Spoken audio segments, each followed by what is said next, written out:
When you homeschooled and before everything, that's going on right now, did you use digital platforms to assist you, or was everything kind of done with, workbooks and textbooks? So the internet became available to us in the 90s, and my oldest child at the time was like fourth grade. So we had the internet, but a little feather in my own cap.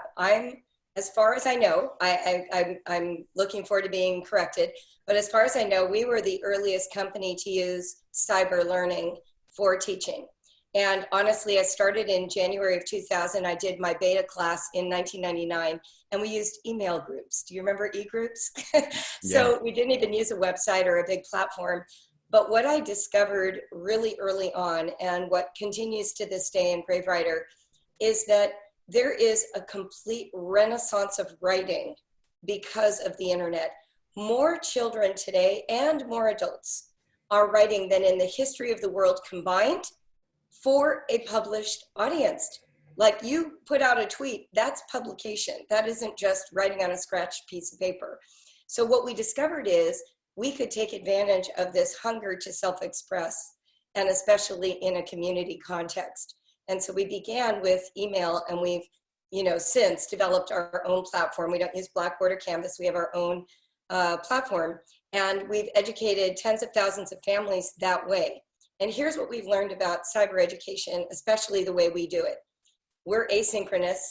We allow parents and students to use the written word to grow. We don't do video because writing benefits from writing.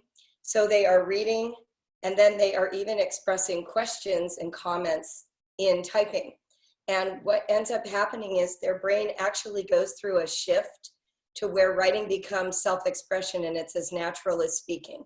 So what I love about cyber education is it's this opportunity for remote learning with experts in a field that can occur globally in a community that reads you.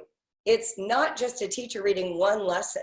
When we post our student assignments, everyone in the class can see them, and they can read the teacher feedback on all 25 students. So there's this writing workshop atmosphere that gets created, which we find really academically powerful.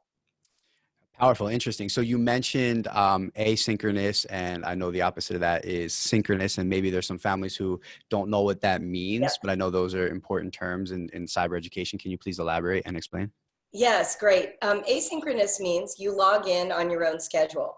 So if you live in Taiwan, like one of our instructors does, she's going to log in during her 8 to 5 day, even though here in the United States, our time zone is completely different. And what that means is you can submit work when you are at your peak energetic power. You're not thinking, oh shoot, that class comes on at 7 p.m. and that's when I'm tired. You get to show up, log in, and read when it's a good time for you. And then you're going to do the activity during the strength of your day. And then the instructor, wherever she lives, if she's in Taiwan, she's going to get up and read it the next morning and leave feedback so that when you wake up, the feedback is there waiting for you. So in our community, we do have assignments with due dates, but you have the flexibility of when you access the assignment and when you post it. Thank you for that explanation. I know that's, when you look at the frequently asked questions for cyber education and homeschool, that's one of them. I think that's a difference that some people don't understand.